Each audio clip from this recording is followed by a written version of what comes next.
chào quý vị. Xin bắt đầu chương trình truyền hình trực tiếp Như Chưa Hề Có Cuộc Chia Ly số 120, một ngày nữa là Tết. Vâng, Tết là dịp sum họp, cho nên đến thời điểm này mà nếu ai mà còn chưa gặp người thân, ai mà còn chưa biết quê hương bản quán của mình ở đâu thì chắc là rất là bồi hồi. Và hôm nay trong trường quay có một số anh chị đến để tìm may mắn của mình, đến để thông báo tìm thân nhân. Mong quý vị hãy quan tâm. Và ở phía bên này thì có những người đến đây để mà chờ gặp họ hàng. Dạ. Tôi đa là 84, còn tối thiểu là 75. Chặt bữa ấy uống thuốc không? Lấy thuốc rồi con lấy thuốc. Ông Lê Văn Định, thương binh hạng 2, 71% thương tật, được cháu gái con người anh ruột Lê Văn Dung chăm sóc. Không có nó thì mình cũng chết lầu chứ không chết thì sống, nó đâu có ai đâu mà lo. Thì cấp cứu hay chuyện gì nó kêu cổ chạy này, rồi là coi như nó đo huyết áp này, rồi nó kêu người đó chích kim rồi đó, rồi đưa lên bệnh viện rồi đi nuôi. Mà nhưng mình cũng phải ráng sức, chứ giờ không lẽ giờ để cháu nó khổ cũng tội. Tầm 8 mới về, còn về đây là còn mẹ chạy với cha nhưng mà già rồi 3 người đó mới qua đời, cũng sức khỏe như lại lo kháng chiến đó, cơ sở mà. Già rồi cũng chết đi thì có một mình chú, thì chú ở nhà chú lo thôi. Rồi lo xong công chuyện rồi ông già thì ông kêu thôi bây giờ đi lấy vợ, chứ giờ ta chết mà ở dai. Mình nghĩ thôi cái lấy vợ cũng khó khăn á, cũng mệt rồi đó. Nhưng mà thấy buồn. Rồi là cái vợ con về thì cũng lệch sạch vậy đó. Rồi thôi ra tòa. Bởi vì nó thế này, cứ 2 năm, 1 năm thì đi mổ một lần. Giờ có ai chăm sóc đâu mà mình tự mình đi đó. Chú cũng có chị bên cạnh rồi. Mà nếu mà không có chị. Không có thì cũng chết đâu mà, không có sống đâu. nếu như không có chị được đó thì chú chết từ năm 89 chứ không đến ngày hôm nay. Nên Không là có người chết hả? chị về chị săn sóc cơm nước đi này đó rồi cũng được lên ký. Thì cứ ở như ngoài Bắc mình thì chú cũng như cha, thì ba chết rồi thì các cô đều cứ kêu cha cho nó mận mòi. Người anh trai đi bộ đội tập kết của ông Định, ông Lê Văn Dung, năm 1983 đi công tác ghé thăm quê thì mất vì thương tật.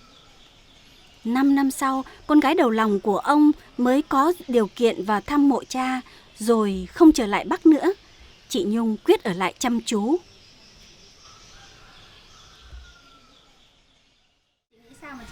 Chị mới nghĩ này, chị mới về, chị nằm chị suy nghĩ. Bây giờ mà mình trở lại Hà Nội ngay thì chắc là phía nội, phía ngoại sẽ đánh giá phía nội. Là chắc là ba mất rồi, về phía nội hắt hủi, không thương. Cho nên là về nội ít ngày đã trở ra ngoài Bắc. Là cái đó là cũng đã một phần chị cũng day dứt trong lòng chị rồi đó. Cái thứ hai nữa là chị nói chứ, bây giờ mình về Hà Nội thì thôi những cái tiếng nói gì là mình cho qua. Nhưng ở trong miền Nam này sẽ đánh giá mình nữa. Đó, tưởng thế nào chứ con cháu ruột thịt mà về thấy ông chú ốm đau bệnh tật vậy là thoái thác, không thương không xót, bỏ đi về. Thì mai mốt chú đau bệnh có nhờ con cháu nữa, người ta cũng nói đến mình. Rồi mà người ta không thương xót rồi làm sao? Đã mì được chưa? Dạ, cái máy hôm nay là nó rít quá thôi. Chị từ lúc lên vào ấy chị không nghĩ đến chuyện là chị phải lập gia đình à? Bà không giục chị à? Chú không giục chị à? Hình như cái kiếp trước chị không có nợ ai. Bạn chị đi công tác, kể cả người ta có ý với chị, trời mưa gió tháng 9, 11 vẫn đánh xe đến đây vô thăm chị lội nước. Nhưng mà lúc chú hôm nay chứ tại sao không yêu mà người ta vô, người ta nhìn con say đắm, ta đi không đứt là sao, tại sao có nói không yêu. Cái chị mới nói đó là người ta yêu đơn phương thôi, chứ con thì con ngoài ra là con không có yêu.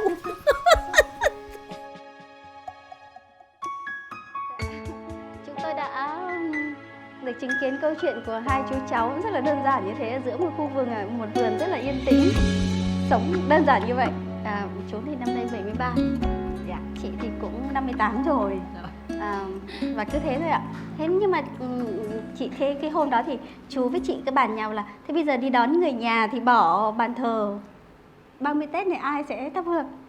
Thì chị cũng suy nghĩ rồi chị bàn với chú, con sẽ gọi mẹ con về. để hương khói cho ông bà 3 ngày Tết. Nhưng mà nghĩ lại là mẹ tuổi đã cao rồi, 80 rồi, về thì cũng không có làm gì được. Thôi chị mới quyết định là thôi gọi con em gái thứ tư. Dạ. Cao tuổi rồi, mở Hà Tây cơ. Hà Tây. Mà vậy là chả một cái Tết nào chị đón Tết cùng với mẹ đúng không? Đúng rồi, tại vì mỗi một lần chị có muốn đi về thăm mẹ là phải điều hành các em về thay thế chăm sóc cho mẹ, bởi vì chú là thương tật cho nên không lúc nào rời xa chú được. Đau ốm thất thường. Thế hôm nay thì bọn em đã gọi điện trước cho bà rồi. Rồi. Nói với bà rằng là bây giờ bà xem chương trình và chị sẽ chúc Tết bà. Mẹ ơi, mẹ nhìn thấy chú chưa? Chú có khỏe không mẹ? Chú đỡ không? Chú đỡ không ạ? Con được mấy chị em con chăm sóc cho chú nên hôm nay chú cũng đỡ. Nhân tiện hôm nay là ngày xuân Tết cũng đã đến, xuân đã về. Ở trên trường quay con chúc sức khỏe mẹ và gia đình có một cái mùa Tết được vui vẻ sum vầy, và con mấy chú đi đón người thân về, rồi hẹn mẹ đến sau Tết gia đình mình sẽ sum vầy sum họp ấm no. Như mọi năm sau Tết chị mới ra đón Tết. Con và kính chúc mẹ mạnh khỏe và gia đình cũng mạnh khỏe. Con chào mẹ.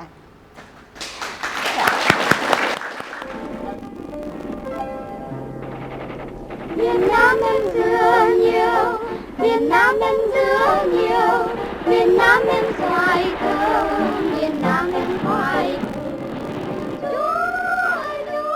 Đồng bào miền Bắc trong những năm chống Mỹ cứu nước đã quen hình dung ra một miền Nam như một xứ dừa.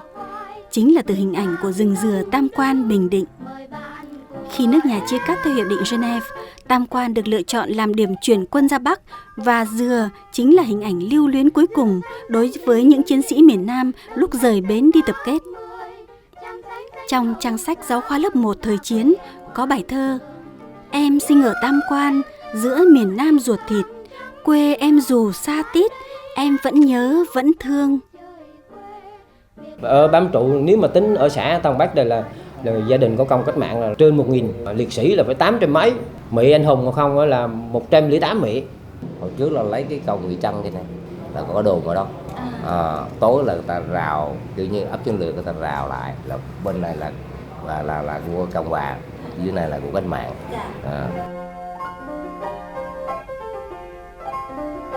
So sánh là lúc đó 76 tới giờ thì phải nói so sánh là nó thay đổi một trời một vực cơ chứ. Rồi cái đường xá không là đường đất. Thế quân quản của mình lúc đấy là hoạt động như thế nào em có? Cảnh đêm là cái lực lượng mà du kích là thường là tuần ca canh gác.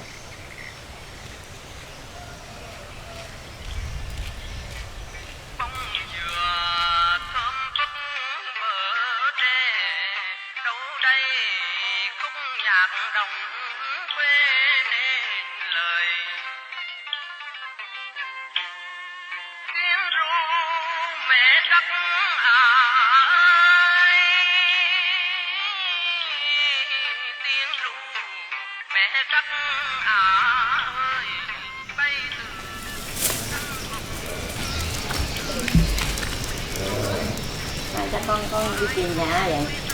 Cô cho con hỏi thêm đây phải nhà Chiến Hảo không? Đúng. Con cảm ơn cô.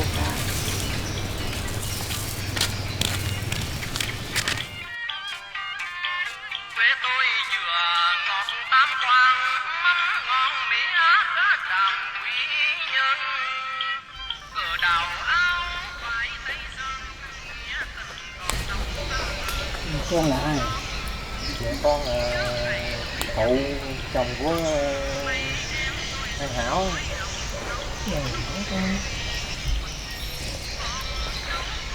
Đây là con của con đấy hả? Dạ, đây là con thứ ba của con bên chỗ nhà này. Con cá về đây kẻm đây nấu thức cháo, nhiều cha con, nhiều ông cháu nữa, thấy không? Cùng đạm bạc với nhau.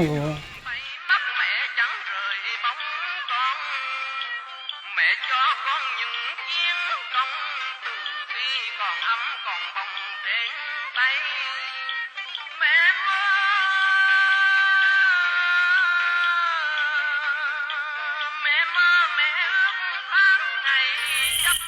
Còn ra nó báo giùm trưởng thôn nói gì báo ở đây địa phương này có người tạm trú.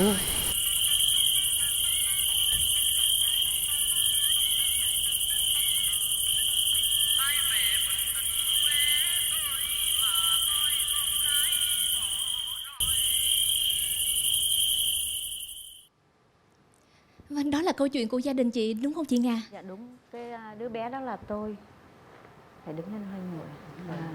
Năm đấy tôi nhớ tôi khoảng 10 tuổi, được ba tôi dắt về quê. Nhưng tôi nhớ là có đi qua một cái chùa, xong rồi tới trước cửa nhà thì có một cái cây dừa nó nằm ngã vậy này. Thì lúc đó là có ông ngoại. Thì ông ngoại mới thấy hai cha con tôi vô. Thì hai ông ngoại mới đi, không biết là đi ra biển hay ra chỗ nào đó. Thì là có xách một con cá màu hồng hồng đó, là mang về nấu cháo cho hai cha con ăn. Rồi ông ngoại tôi có đi ra đằng trước nhà có cái cây dừa đó đổ vậy nè, là ông ngoại trèo lên, ông ngoại bắt con chim cu. Tôi còn nhớ như vậy. Trong ký ức của chị về quê ngoại rất là nhiều. Chị đã từng về quê ngoại một lần cách đây 43 năm. Và gần đây nhất chị nhờ Như Chơi Cầu của Chi Ly tìm gia đình cho chị, tìm quê ngoại cho chị ạ. Trời xế chiều, gần chập chiều tối rồi, thì tôi thấy là có mấy dì đi làm về. Mà hỏi dì đi làm gì về thì dì nói là dì đi vấn thuốc lá.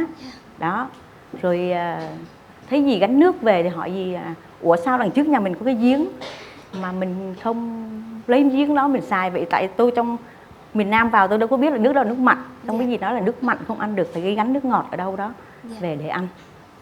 Ba mẹ của chị chưa từng bao giờ nói về quê ngoại của chị là địa danh cụ thể là ở đâu ngoài Tam Quan, Bình Định thôi? Không có nói, ba mẹ tôi không có nói là ở cái xã nào hay là ấp nào hết. Chị dắt tôi về như vậy là tôi chỉ biết vậy thôi. Tại vì là hồi xưa ông già đi lính Cộng Hòa, rồi về tới đó thì ông ngoại bảo là đi về quê liền đi, chứ còn ở đây là bây giờ là hồi xưa mình là lính Cộng Hòa đó, mình ra đây thì với lại cái thời lúc mà mới có chế độ quân quản nghiêm hơn đúng không? Với có quản nghiêm, mới có lúc đó nó còn nghiêm ngặt đó. Thì ông ngoại nói là thôi đi về đi, là ba tôi dắt tôi về sáng sớm mà đã đi về mất rồi. Cho nên là tôi cũng không có nhớ gì được nhiều nữa. Chỉ mới có một ngày thôi. Mới vậy thôi, vâng. Có như là có một đêm chứ chưa phải là một ngày. Chiều đã tới thì sáng sớm mai về rồi. Đó, 4 giờ sáng mai đã về mất rồi, cho nên là tôi chỉ biết vậy thôi. Nói chung là khi nhận cái thông tin đó, tôi cũng trực tiếp tôi gặp thì chú Định bảo là đúng rồi, chính xác rồi, là chắc là bà chị. Thì bản thân tôi là đi 15 năm rồi mới biết về nhà, chứ cũng không biết cha mẹ anh em gì, cũng không biết ai còn sống chết. Từ ra đi, khi đi tới về là 15 năm. Từ trong kháng chiến chống Pháp, gia đình cụ Lê Văn Toàn đã không mấy khi được sum vầy, dù các cụ sinh 14 lần, sống được 6. Các con trai lần lượt lên núi, người con trai đầu tiên tập kết ra Bắc. Sau cuộc chiến, tất cả trở về đầy mình thương tật.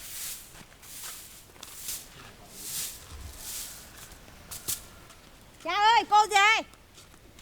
Những người con gái còn lại là bà Sen và bà Trừng, đều đã yếu chẳng có đi thăm nhau được. Trời ơi chú, mấy bữa huyết áp tăng, bữa nay đỡ hôm nay con đo nó lại tăng lên lại rồi. Người con gái đầu tiên tên là Hảo thì biệt tâm gần 50 năm nay. Cha ơi, cô về được nha. Về cũng đỡ à. Hai chị em bắt tay. Gói cái bánh tét để chuẩn bị chu đáo dữ thôi. Sẽ cũng gần Tết rồi, sẽ cô gì sao cô cũng gói bánh tét sớm này để rồi bà. Từ ngày kháng chiến tới giờ thì coi như làm sao mà có Tết sum họp được, cũng ít lắm. Vào khoảng năm 1959, bà Hảo đi buôn bán rồi yêu một người lính Việt Nam Cộng Hòa đóng tại Tam Quan, bỏ đi vào Nam không cho cha mẹ biết. Thì trước kia chỉ người to con trắng trẻo mà tóc thì chị vàng như tay vậy, mới đẹp gái. Còn như so trong nhà này chị bà đẹp gái nhất nhà.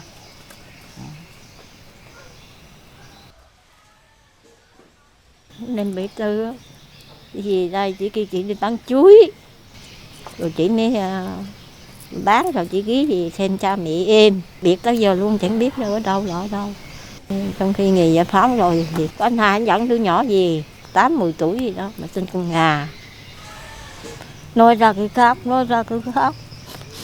Bây giờ mình không ghép chị mình thì mình ghép cháu mình, dù sao nó cũng mất nấm ruột. Có nhiều lúc là mình nghĩ mình buồn chứ. Nhưng mà chị mình bà chết mình cũng đâu có thấy mặt, mà chị mình cũng đâu có thấy cha mẹ mình. Đâu có thấy im mình nó ra làm sao. Mình cũng không biết con chết nó như thế nào. Coi truyền hình này, có truyền hình là thằng em nó mua về đó, mà tìm lên chương trình chú mới nói chứ con nói đi tìm đâu có phải dễ, phải có địa chỉ, phải biết một cái chỗ nào mong manh thì mới tìm được. Và trong khi đó nhà mình không có cái hình nào làm sao tìm. Cái chị mới nói thôi bây giờ tìm không được thì trông nữa là các anh các chị sẽ tìm gia đình mình, về đến ông ngoại thì các dì các cậu. Mình cứ coi truyền hình đi, giờ nào mình có cái chương trình chia ly là mình cứ coi đi, ngày nào rồi cũng có. Một điều đến lúc này vẫn là không hiểu nổi đối với các con của bà Hảo là tại sao ba mẹ họ không bao giờ cho biết quê ngoại chính xác là ở đâu. Ông Định có kể lại rằng trước khi mất vào năm 1985, ông ngoại của họ, cụ Toàn, đã nắm tay ông Định và rằng không biết sau này các con các cháu có nghĩ đến sự đau đớn của cha mẹ hay không. Con gái lớn bỏ xứ ra đi không dám về, chắc không biết được là cha mẹ đã phải bán đất đi để trả nợ thay con.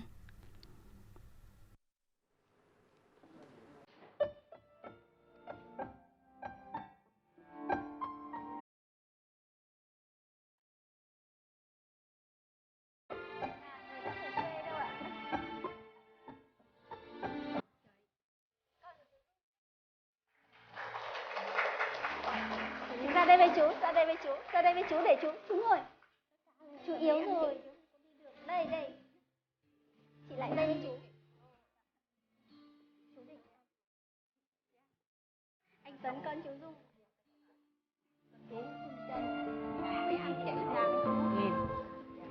Có cái ảnh của bà. Chưa gặp bao giờ. Ảnh của cô đâu mà mấy anh chở. Dạ.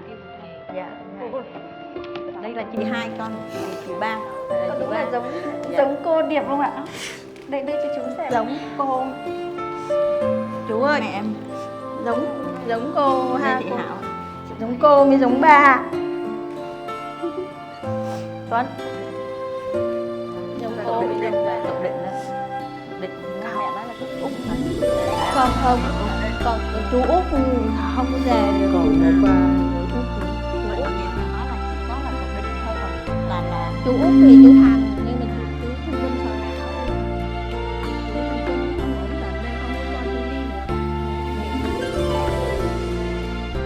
Dâu của ba, con thứ 5, vợ của bà là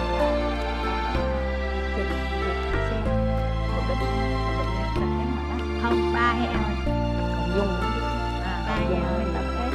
Là cậu Định lớn hả hay là sao? Dung lớn.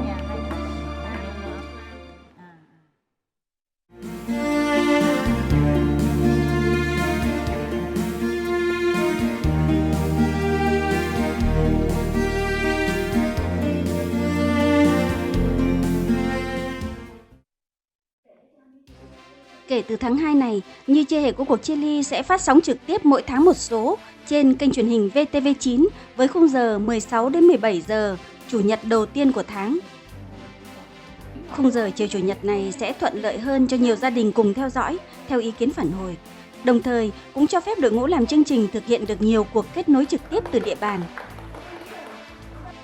Bên cạnh chương trình phát sóng trực tiếp trên kênh truyền hình quốc gia VTV9, Như Chưa Hề Có Cuộc Chia Ly còn thực hiện chương trình đồng hành, phát sóng cùng lúc trên YouTube và fanpage với nhiều câu chuyện hậu trường.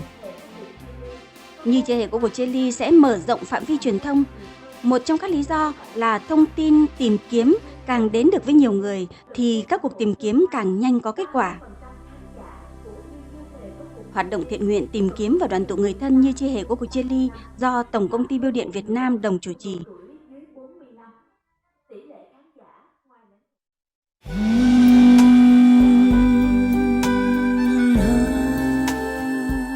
Anh vẫn xem Như Chưa Hề Có Cuộc Chia Ly không phải đơn thuần là một chương trình truyền hình. Tuấn chỉ biết là chia sẻ câu chuyện rất là cá nhân của mình. Đó là mỗi khi mà trong lòng nặng trĩu hay là cảm thấy mất phương hướng, Tuấn hay lên YouTube tìm lại những số cũ của Như Chưa Hề Có Cuộc Chia Ly để xem. Cả nỗi buồn, nỗi mong ngóng, nỗi chờ đợi và những cái sự vỡ òa vì hạnh phúc, vì bất ngờ khi mà nhìn thấy lại được cái người mà mình tưởng như là suốt đời này mình không thể nào mình gặp lại được. Và thực ra có những khoảng thời gian chính bản thân mình nghĩ trong đầu ước gì mình là được một thành viên ở trong ekip của chị Thu Uyên. Thì đây là một cái chương trình mà cái ý nghĩa xã hội của nó rất là lớn. Đất nước của mình có nhiều nỗi đau quá thì chỉ có một cái chương trình như thế này có thể giúp lại được rất nhiều gia đình. Chính những cái chất liệu hoặc là chính những cái mảnh đời, những cái câu chuyện ở trong Như Chưa Hề Có Cuộc Chia Ly nó sẽ gợi ý cho tôi rất là nhiều để mà nếu khi mà tôi làm một bộ phim thì nó sẽ đi vào những cái bộ phim của tôi. Trong sâu thẳm trái tim của mỗi một người ấy, thì là cái tính nhân văn, cái tính nhân bản nó luôn luôn có, và chương trình nó đã làm được cái việc là nó chạm tới cái phần sâu kín nhất ở trong trái tim của mình và mình cảm thấy rất là hạnh phúc về cái điều đấy. 10 năm của Chưa Hề Bao Giờ Có Cuộc Chia Ly với hơn 100 chương trình thì nó như là một cái cuốn tiểu thuyết của cả cái dân tộc này. Đấy là những cái thân phận của con người, đấy là những số phận của con người mà nó phản ảnh từng giai đoạn lịch sử rất nhỏ của đất nước chúng ta. Như Chưa Hề Có Cuộc Chia Ly giờ đây đã vượt ra khỏi ý nghĩa của một chương trình truyền hình. Tôi nghĩ rằng Như Chưa Hề Có Cuộc Chia Ly đã thay chúng ta làm được một cái sứ mệnh rất là cao cả. Nó mang lại cho xã hội rất là nhiều niềm tin, mang lại cho cả chính những người trong cuộc rất nhiều niềm tin rằng nếu mà chúng ta tin tưởng, nếu mà chúng ta mong muốn, nếu chúng ta thực sự có ước mơ làm những điều tốt thì nhất định những cái điều kỳ diệu sẽ luôn tồn tại ở trong xã hội. Như chưa hề có cuộc chia ly, như khi xưa bên nhau kỷ niệm yêu dấu. Yêu thương xin cho ngày tháng êm trôi, cho tim yêu như chưa hề có cuộc chia ly.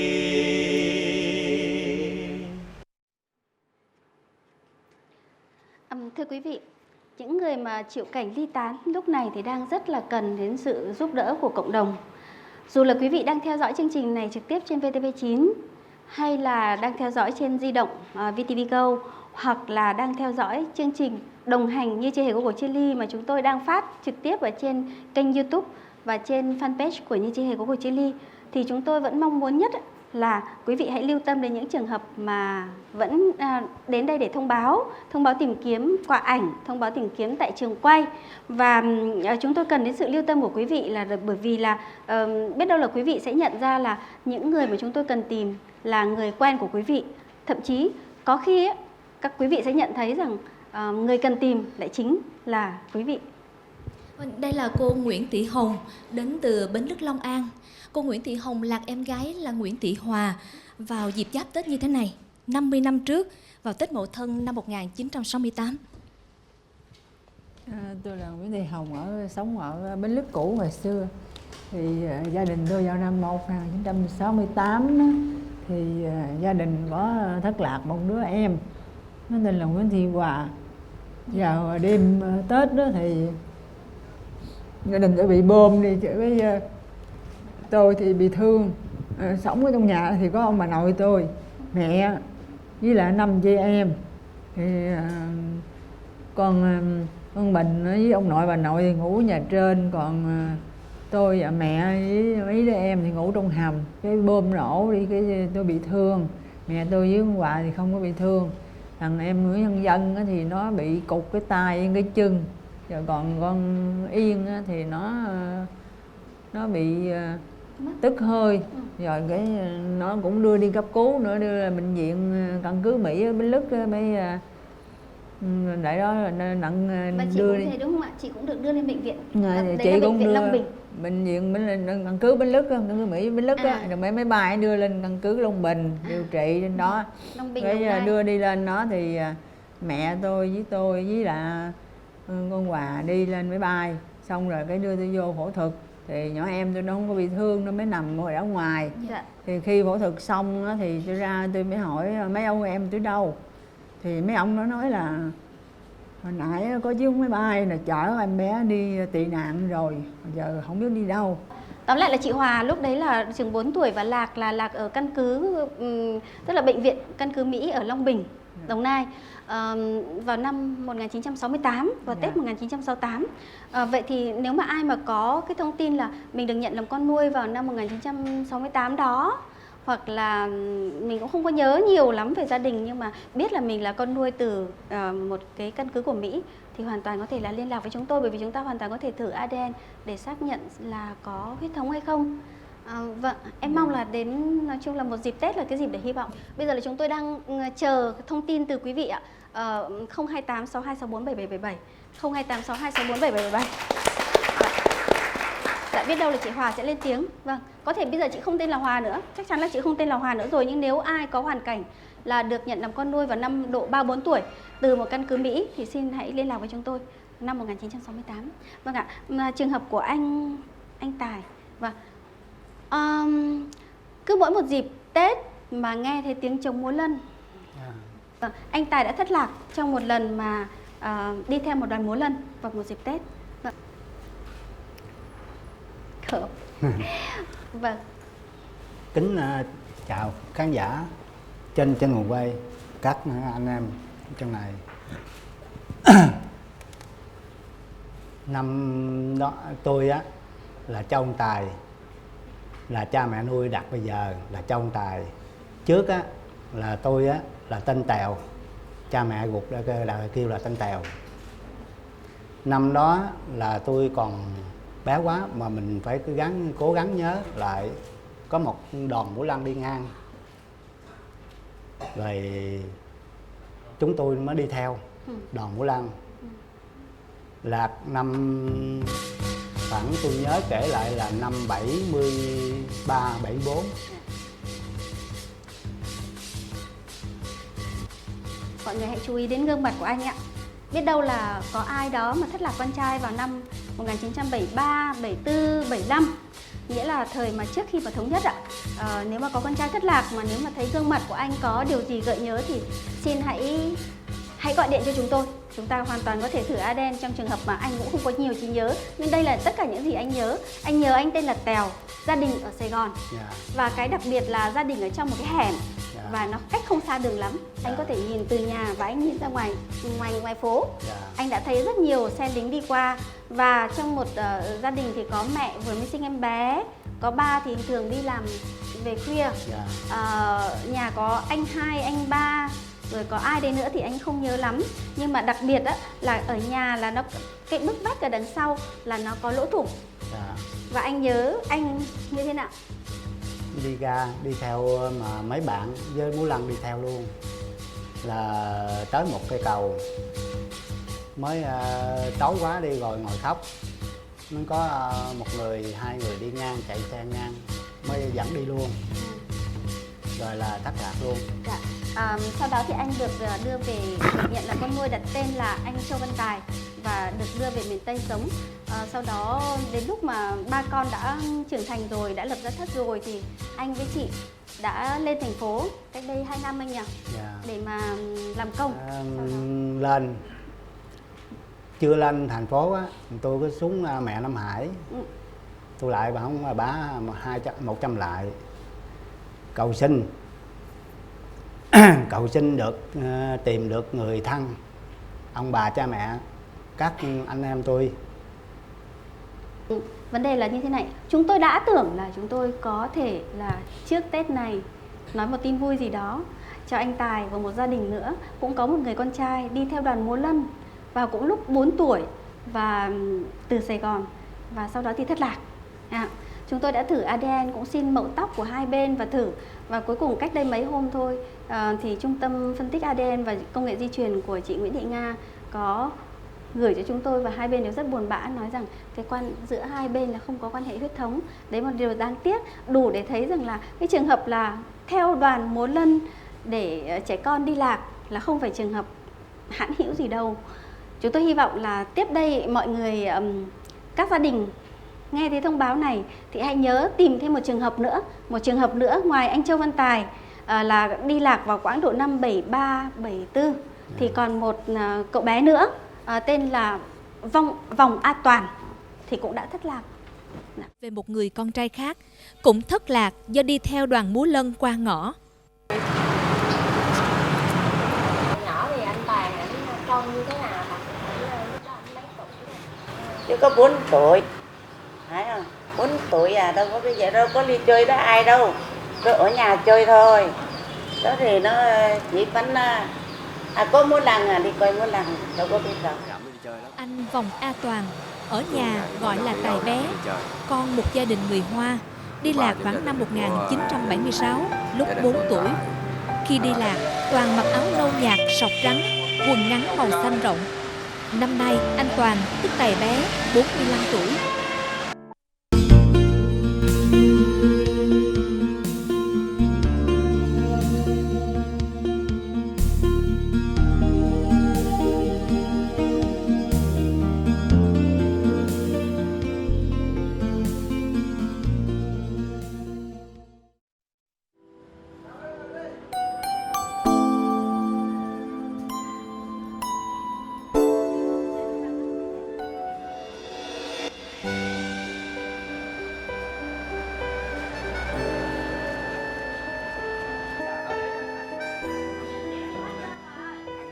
Thưa quý vị, Tết này thì là một cái Tết rất là đặc biệt đối với một gia đình. Vâng, chúng ta đã nhìn thấy là một bên là ở Mỹ, Des Moines, Iowa, và một bên là ở thành phố Kon Tum. Vậy mà hai mẹ con họ đã gặp nhau rồi đấy ạ, đã được ôm nhau rồi đấy ạ, vào tháng 9 của năm ngoái 2018. Gia đình cô Hồ Thị Mót ở tại thành phố Kon Tum, tỉnh Kon Tum. Năm nay nhà em ăn đón một cái Tết rất là đặc biệt, lớn hơn mọi năm. Vì đã được đoàn tụ với chị gái sau 43 năm lưu lạc. Năm nay là gia đình đón một cái Tết vui vẻ, sum vầy bên con cháu. Cuộc đời tôi là năm nay là 70 tuổi rồi, bây giờ cuối đời gặp lại được con là mãn nguyện rồi. Coi như hồi con là không biết có no đói không, bây giờ gặp được con là mãn nguyện, coi như suốt cuộc đời. Rồi. Năm nay bé vui thì bé lì xì cho cháu nhiều nha bé. Ừ đấy chứ. Thấy trời xanh này, có thấy trời xanh ở cửa này. Và người vui nhất mẹ, bởi vì khi hồi tôi còn nhỏ thì mình cũng không có suy nghĩ đến gia đình nhiều, mà khi mình có gia đình rồi mình mới biết là tình mẫu tử nó thiêng liêng lắm. Mà người vui nhất mẹ, chuyên gia độc thể coi như là nói lại cái câu đó. Sức khỏe ban biên tập chương trình và chúc cho những người là gia đình đạo đi ly tác mong sớm được đoàn tụ gia đình. Sẵn dịp gia đình Lâm Thảo, Hưng, Ca Thi làm bữa tiệc với mấy bác quen, mấy anh chị em, bạn bè, hàng xóm đến chia vui để chuẩn bị đón năm mới. Rồi chia vui cái tin là giống như vừa rồi mình mới đoàn tụ được mẹ với anh chị em ở Việt Nam sau 40 mấy năm xa cách đó. Hôm nay mời gia đình, anh chị em, bạn bè đến chung vui. Mình dâng ly. Chúc mừng Thảo đoàn tụ với mẹ nha. Chúc mừng chị đoàn tụ với mẹ. Con cũng chúc mừng má, mấy anh mấy chị em ở bên Việt Nam luôn luôn sức khỏe dồi dào. Rồi chúc mừng má hôm nay chuẩn bị đón cái ngày sinh nhật má tròn 70 tuổi. Rồi đến Ca Thi. Con Ca Thi nè, con muốn chúc bà nội. Con muốn nói bà ngoại giữ gìn sức khỏe, với mai mốt con gặp bà ngoại. Rồi birthday bà ngoại. Với chúc mừng sinh nhật. Một năm nữa con ra trường rồi đi về gặp lại rồi gặp lại mấy dượng mấy cô chú rồi sau này, ok.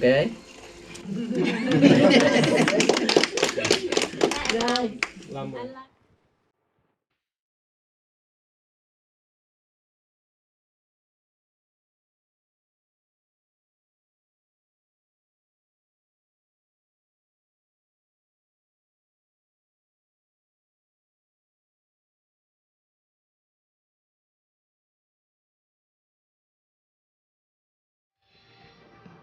Vâng, đây là con đường 7 ạ. Con đường 7 là con đường mà cái hồ sơ của Như Chi Hề Quốc Chi Ly mà ai theo dõi thì đều biết được là hàng ngàn trẻ em đã thất lạc trong khoảng từ ngày 18 tháng 3 cho đến ngày 1 tháng 4. Dọc con đường từ cao nguyên mà chạy xuống đến Tuy Hòa, sau đó thì đi Nha Trang rồi ra Phú Quốc, vân vân, thì trẻ con lạc rất là nhiều. Và chị Hằng Thu Thảo là một người trong số đó ạ.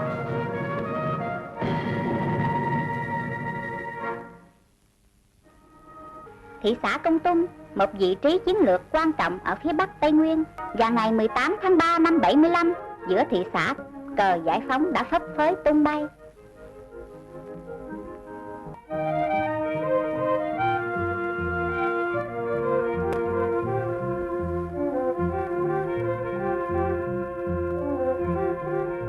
Ngay từ những ngày đầu giải phóng, cán bộ và chiến sĩ Kon Tum đã bắt tay vào công việc khôi phục và ổn định cuộc sống nhân dân.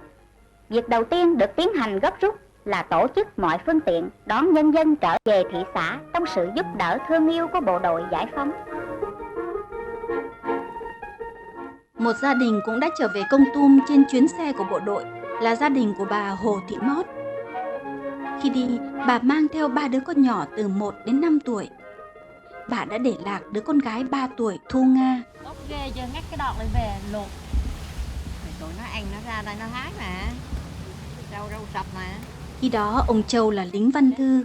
Ông bà đã có 5 đứa con nhưng gửi 2 con trai lớn cho họ hàng trông hộ. Con lễ xuống hay con? Cũng như cả ngàn trường hợp lạc con trên đường 7. Khi xe chạy đến sông Ba thì cây cầu đã gãy. Ông Châu xuống sông xách nước. Bà Mót trải chiếu cho 3 đứa con nằm rồi lên xe lấy bộ quần áo định thay cho Nga. Nhưng bà vừa quay đi thì Nga đã mất tích. Trách nó sao mình sơ ý để con nó nói chứ tôi không có dám mà rồi con tôi biết đông quá nó sẽ lạc chứ mà tôi leo lên cái xe lấy đồ thôi chứ con. Sau đó khi mà cầu bắt đầu thông ạ, cầu phao bắt đầu đi được. Đi được là coi như nó chở qua vô Nha Trang ở được 2-3 ngày rồi quay trở lại. Cái lúc mà mình xuống Nha Trang ấy ạ thì gia đình mình có nghĩ là biết đâu Nga nó cũng được đưa xuống Nha Trang. Đó thì cũng đi tìm trong mấy tại tị nạn đó mà tìm không ra, nó đông quá mà nó đông lắm.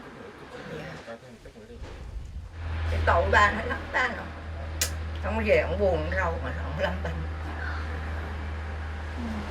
Về ông còn một cái gì là bán đi tìm con, còn ở một cái tủ đứng nghe bán, nó thôi về tôi bán cái tủ tôi đi tìm con đó nè. Ông tối của bộ tìm ra mấy làng dân tộc, về đi 3-4 ngày thôi ra. Mỗi người có một cách chống chọi với nỗi đau mất con. Ông Châu đã chọn cách giấu đi bức ảnh duy nhất của Nga sau khi đi tìm con nhiều ngày không được.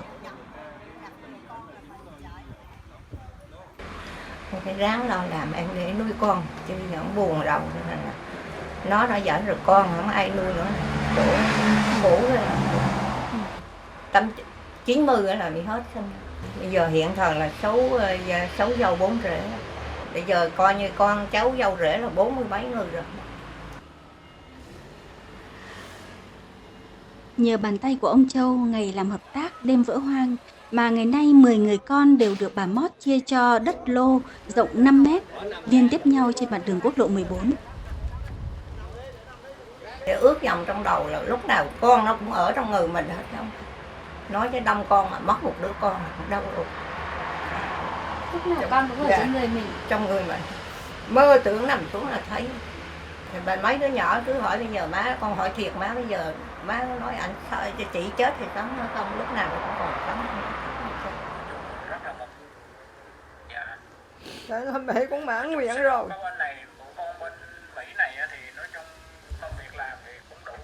Ngờ. Điều đầu tiên cô muốn hỏi con là điều gì? Hỏi con là hồi đó con lạc rồi ai nuôi con, ai dẫn nhau ai nuôi con, bây giờ con có gia đình này kia thì sướng thì cháu nhờ ấy mà khổ thì mình cũng giúp đỡ. Thì có gì giúp đỡ cháu đó. Cuối đời rồi. Bây giờ mấy đứa cứ chọc nó như con Nga nó về đất ở đâu thì nó cái đó chừng đó là mấy tới. Đất đằng sau đó cũng mới chia. Đứa 5 mét, hàng thứ 7 nó bây giờ thì người 5 mét bây giờ thụt lại người 4 mét còn để cho chị lô. Trời, anh em cũng nói với anh em đông mà đùm đọc hết, không có đứa nào hết. Cô được hạnh phúc cái đó. Cái hồi tháng 9 của năm vừa rồi ấy, chúng tôi cùng với anh Đặng Hiển ở đài phát thanh truyền hình Kon Tum về em Quỳnh có lên gặp cô Mót thì mọi người rất là lạc quan ạ. Bởi vì sao? Bởi vì tôi có hỏi cô là cô có chờ được 1 tuần không? 1 tháng không? 1 năm không? Cô bảo không thể chờ được. Và cuối cùng là câu chuyện thì nó bắt đầu từ việc là tức là con út của cô Mót là bạn Trang có lên trên hãy lên tiếng.vn và đọc các cái thông báo.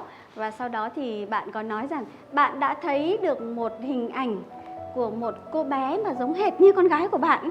Và tất cả gia đình trong vòng 43 năm qua thì đã luôn luôn chờ đợi, không bao giờ tin là chị Nga không còn, mà luôn luôn nghĩ rằng là thế nào cũng sẽ tìm thấy. Và đây chị nhận rằng là đây đúng chắc là người nhà của nhà tôi đây. Từ bang Iowa, Mỹ, chị Thảo viết: theo lời kể của mẹ nuôi tôi thì tháng 3 năm 1975, dòng người từ cao nguyên đổ xuống Nha Trang để lánh nạn chiến tranh.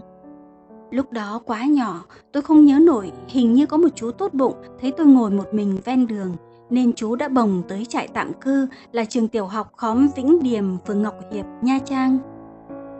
Có 5 đứa trẻ, tuổi từ 11 trở xuống, không có thân nhân bên cạnh, mà tôi là bé nhất. Ông trưởng thôn Vĩnh Điềm về thông báo cho bà con trong xóm biết. Mẹ nuôi tôi độc thân chạy đến. Tôi đã không theo những người khác mà lại chạy ra ôm bà, nên bà thương tôi nhiều, ôm về nuôi. Hòa bình đến, 4 đứa trẻ khác đã được gia đình đến đón về cả. Riêng tôi không có ai đi tìm. Chị Thảo luôn nói chị vô cùng may mắn khi được ở cùng với mẹ Hàn Thị Tư. Nhưng đến năm 13 tuổi thì mẹ mất vì bệnh nan y. Thấy chị bơ vơ nên 4 năm sau, người nhà của bà Tư ở Mỹ tổ chức cho chị vượt biên sang với họ. Nhưng nơi chị dạt đến là Philippines. Thảo ở trong trại Palawan mất 7 năm rưỡi, rồi quyết định xin hồi hương về lại Nha Trang. Vậy là lại 12 năm bơ vơ nữa. Rồi chị mới gặp được anh Lâm, người mang lại hạnh phúc cho chị. Nhiều năm sau, anh chị đã được gia đình mẹ nuôi bảo lãnh sang Mỹ. Hello. Ông xã đang rửa xe. Chị Thảo tự ghi lại một số hình ảnh cuộc sống gia đình chị bên Mỹ, gửi cho Như Chưa Hề Cô Cục Chia Ly. Phòng khi tìm được gia đình cho chị thì còn có cái để cho người ruột thịt biết về chị. Dạ, đây tên chùa là chùa Hồng Ân.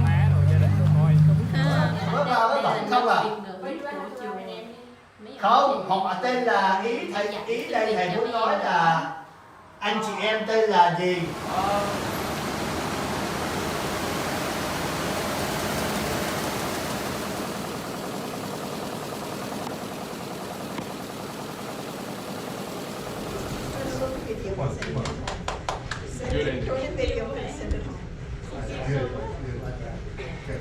Anh kịp gì lại?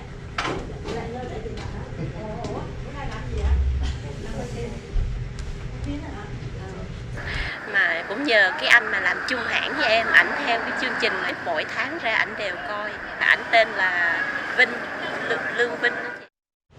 Đây là anh Vinh, người mà giúp em làm giấy tờ, chị giúp giấy tờ. Thì nói chung là cũng người Việt với nhau làm việc, cái em cũng tâm sự cuộc đời của em vậy. Anh nói anh biết cái chương trình này rất là hay, em lên đi, em gửi hồ sơ đi. Biết đâu là mẹ em ở một nơi nào đó, mẹ em cũng đang gửi hồ sơ tìm em. Thì em cũng nghĩ, tối nay em về cũng suy nghĩ, xong em quyết định em gửi hồ sơ đi. Thực sự em cũng hy vọng lắm, tại vì em thấy cái thông tin của em quá ít. Dạ. Thành em cũng không hy vọng, nhưng mà em cũng mơ lắm, mơ ước là giống như có một ngày nào đó có thể xảy ra với em để gặp lại gia đình. Và chúng tôi đã mời chị Thảo trở lại Việt Nam khi có trong tay tờ kết quả này ạ. Dạ vâng, kết quả xét nghiệm ADN và khi mà chúng tôi chắc chắn là lúc này chị Thảo cũng đang ngạc nhiên lắm vì sao tôi lại có được 2 bức ảnh của chị ở Palawan. Vâng. Và khi mà chúng tôi dẫn chị Thảo đến cái bờ sông Đắk La thì chị cũng không hiểu được là vì sao lại là Kon Tum, vì sao lại là Đắk La.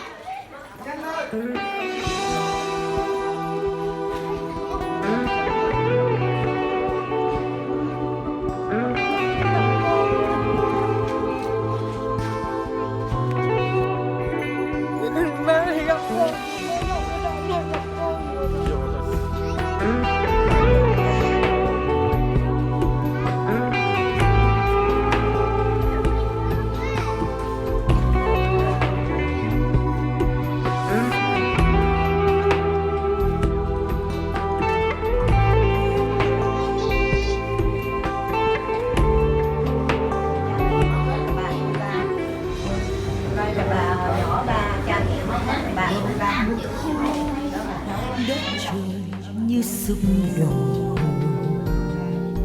mẹ mất con khi con mới bi bô. Mẹ đớn đau nghe tan nát thân thờ, mẹ tìm buồn mẹ không còn làm con nữa.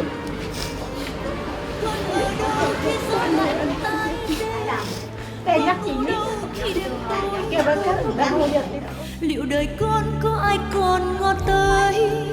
Con ở đâu ai cho chén cơm ăn? Con ở đâu không manh chiếu che thân? Ôi đời con là bước tha phương, ôi đời mẹ năm tháng mỏi mòn. Ôi một điều dịu kỳ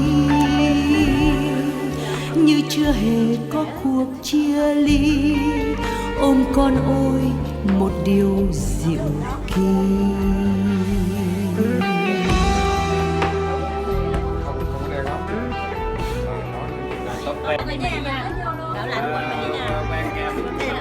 Má chưa biết con ở đâu, chứ nói với chồng sớm nay mai tôi nhận được con tôi là tôi đi Mỹ tôi ở. Cái đó là nó nói thật thôi. Ở lại ở về nó phải ở lại đó chứ. Không đi nữa. Rồi. Bất ngờ.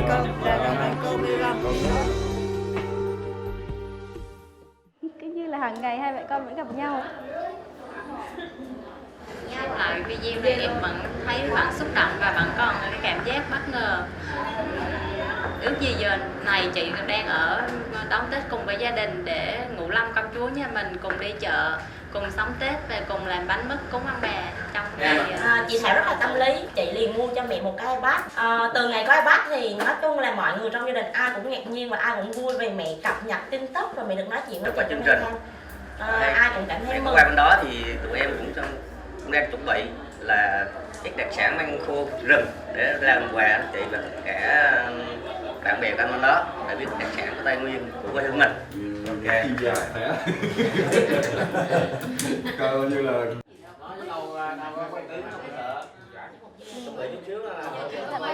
Nói chung là hàng ngày thì cô Mót vẫn cứ FaceTime với cả chị Thảo rồi. Nhưng mà chắc chắn đây là một bất ngờ đấy ạ. Một bất ngờ cho cô Mót ạ. Cả gia đình mình sẽ nhìn thấy chị Thảo mặc một cái áo dài mà chị chuẩn bị cho dịp này. Khi mà chị Thu Uyên email báo cho con biết á, là con đã có kết quả của ADN giữa con và má, xác nhận là mẹ con ruột. Thì cái hôm đó trời mưa to tầm tã, con đang trên đường con đi chơi về đó, con ông trời ông khóc mà con cũng khóc luôn, tức là quá mừng quá hạnh phúc vì con nghĩ là cái chuyện này nó không thể xảy ra, tại vì cái thời gian con bị thất lạc quá là lâu, là 43 năm, nhưng mà lại xảy ra. Đúng là một câu chuyện cổ tích trong đời thường. Con rất là hạnh phúc. Thì những ngày mới về lại bên này thì con cũng buồn, cũng nhớ gia đình, nhưng mà không biết nói sao. Con cảm thấy không còn trống trải trên cái cuộc sống này nữa. Mặc dù là con cũng có chồng, có con, nhưng mà con thiếu đi cái tình thương của gia đình, của má, của các anh các chị. Nhưng bây giờ thì con đã có rồi, cho nên con rất là hạnh phúc. Ăn Tết xong thì con sẽ nộp hồ sơ để má đi du lịch. Rồi các em ở Việt Nam, các anh chị yên tâm, má qua bên này thì em sẽ lo cho má ăn uống, má thích cái gì nấu cái đó.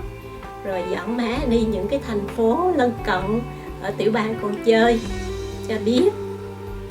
Năm mới đến thì con cũng chúc má, các anh chị, các em, các cháu một năm mới luôn bình an, luôn nhiều sức khỏe, dồi dào, vạn sự như ý, làm ăn phát tài. Còn má là luôn trường thọ để sống vui vẻ cùng con cháu. Thì tụi con sẵn năm cũ bước qua năm mới thì nhân dịp này chúc má và anh chị em và các cháu rồi sức khỏe dồi dào, rồi vạn sự như ý, rồi muốn gì được nấy. Happy New Year.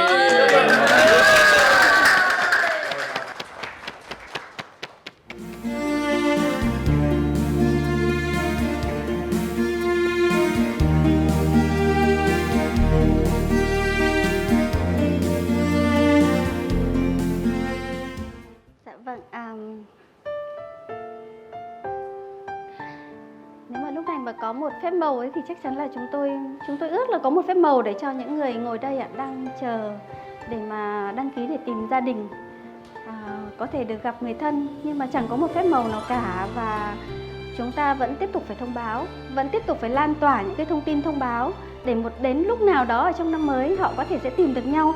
Đây ạ, bà Nguyễn Thị Hồng tìm em Nguyễn Thị Hòa, năm nay bà Hòa thì 55 tuổi, thất lạc từ một bệnh viện ở căn cứ Long Bình, Đồng Nai, căn cứ của Mỹ, và khi đấy thì mới 4 tuổi thôi ạ. Da trắng, tóc vàng hoe. Anh Châu Văn Tài là thất lạc từ thành phố Hồ Chí Minh, lúc ấy là Sài Gòn, vào năm 73 đến năm 74, khi mà anh mới có 4-5 tuổi, đúng không ạ? Và khi đó thì là anh đi theo một cái đoàn múa lân. Anh không nhớ là trong gia đình có ai, nhưng có em bé, mẹ mới sinh em, ba đi hay đi làm xa, và nhà bên cạnh một cái vựa lông gà lông vịt, nhìn ra hẹp. Vâng, nếu mà có một phép màu ấy thì tôi xin là hãy dành cho chị Jean Catherine Carpenter. Chị là mang quốc tịch Úc và chị vừa mới đặt chân về Việt Nam mới tức thì ngày hôm qua thôi. Đây là lần đầu tiên chị quay trở lại Việt Nam, và khi mà chị còn bé tí, còn là sơ sinh, thì chị đã được đưa đi trong chiến dịch Baby Leaf. Tên của chị thì là do cha mẹ nuôi đặt, còn ở trong cái giấy mà gọi là bản khai sinh của chị mà chị mới xin được thì tên của chị là Võ Thị Hiền. I was one of 3,000 babies and children that were adopted and airlifted. Tôi chỉ là một trong 3.000 đứa trẻ của chiến dịch Baby Leaf được đưa ra khỏi Việt Nam bằng đường không vận vào năm 1975. I was at the Notre Dame Orphanage and an infectious hospital in Australia. Tôi đã từng trải qua cô nhi viện và bệnh viện truyền nhiễm tại Australia. I was adopted to 2 people in South Australia. I was 4 years old when I found out that I was adopted. Đến năm 4 tuổi thì tôi biết được rằng tôi là con nuôi. I later found out that I was part of Operation Baby Lift in the wartime, April 1975. Tôi biết là tôi là trẻ được nuôi từ chiến dịch Baby Leaf vào tháng 4 năm 1975. Dạ, chúng tôi sẽ còn phải tìm hiểu xem đây là cái giấy khai sinh thật và có ông Võ Văn Tự và bà Nguyễn Thị Du hay không.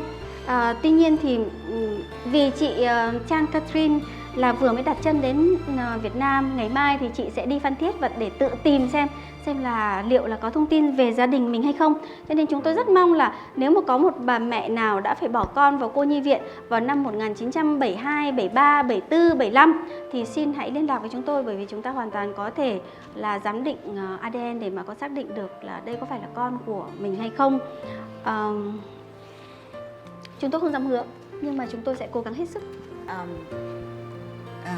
So grateful. You've made a difference in my life, and I really thank you for this opportunity.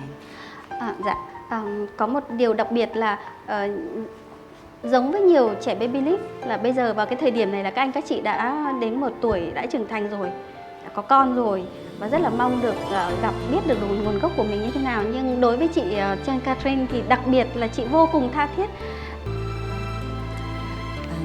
G'day. My name is Tian Catherine Votihin Carpenter. Yes, just continue. I am. Chào bố mẹ, con là Tian Catherine Võ Thị Hiền. Just continue. I am your daughter. I am your sister. I have been thinking about you for many, many years, sleepless nights and emotional birthdays, Christmas and New Year. Con là con, chị và em của gia đình mình đây. Cả cuộc đời của con thì là đầy những đêm mà con mất ngủ và sinh nhật những năm mới trong cô đơn. Xin nhắc lại cái số điện thoại mà đã rất quen thuộc rồi, 028 6264 7777. Xin quý vị có thông tin gì thì hãy gọi cho chúng tôi được biết ạ. Xin cảm ơn. Còn đây là trường hợp của anh Nguyễn Văn Thanh tìm gia đình của mình. Anh Nguyễn Văn Thanh thì hiện đang sống ở tại Nam Carolina ở Hoa Kỳ. Và đây là lần đầu tiên mà anh Thanh trở lại Việt Nam sau thời gian ly tán là 40 năm xa gia đình của mình. Dạ, tôi tên Nguyễn Văn Thanh. Tôi ở Việt Nam 40 năm rồi. Lần đầu tiên tôi về Việt Nam để tìm mẹ. Ba của tôi là Nguyễn Văn Hòa, mẹ của tôi là Lê Thị Ri, anh của tôi là Nguyễn Văn Hiệp, Dạ. chị thứ ba của tôi là Nguyễn Thị Lệ, tôi là Nguyễn Văn Thanh, em trai của tôi là Nguyễn Văn Bình. Có lẽ chưa có một trường hợp nào mà chúng tôi lại cử nhiều người đi Rạch Giá đến như thế. Địa chỉ là 28/3 của Rạch Giá, vâng, Nguyễn Đăng Ninh, Rạch Giá. Và cho đến nay thì cảm ơn C06 chỗ gọi là Cục Hành chính Trật tự xã hội, cảm ơn công an của Kiên Giang, cảm ơn các anh ở Vĩnh Lạc, Phó Bí thư Vĩnh Lạc là anh Lít và các thầy ở trường chuyên của Rạch Giá. Rất là nhiều tình nguyện viên, nhiều phóng viên đã giúp chúng tôi nhưng mà đến bây giờ vẫn chưa tìm thấy. Và đấy là điều rất là lạ. Có lẽ là trước khi mà đi Rạch Giá thì chúng ta sẽ thử trắc nghiệm lại một lần nữa xem là có cái thông tin gì ở đây nó không rõ ràng.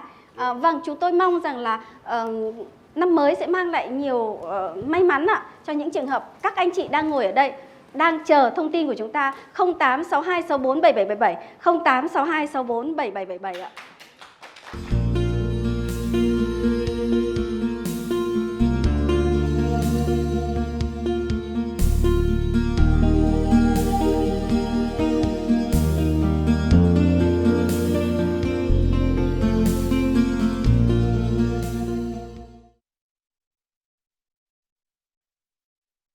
Một người bạn của chúng tôi là chị Trương Nguyệt, chủ của một cái hãng mỹ phẩm, thì nghe câu chuyện của chú Định thì có muốn gửi cho chú Định 10 triệu.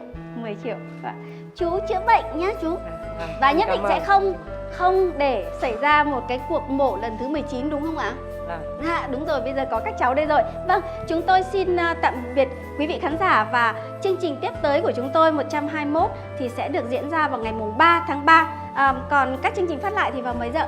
Các chương trình phát lại thì sẽ rơi vào ngày mùng 7, mùng 9 và ngày 23 trong tháng. Dạ, và tất cả các chiều thứ Bảy, Chủ nhật vào lúc 16 giờ đến 17 giờ. Thưa quý vị, chúng tôi có kênh YouTube và fanpage. Quý vị có thể xem lại chương trình đồng hành cũng như là chương trình này ở trên các kênh đó. Chúng tôi chỉ muốn nói ở trong chương trình này là gì ạ? Chúng ta chỉ có thể tìm được nhau nếu hai bên cùng hướng về nhau. Vâng, hai bên cùng hướng về nhau và nhất định là sẽ tìm được nhau ạ. Dạ, xin cảm ơn quý vị.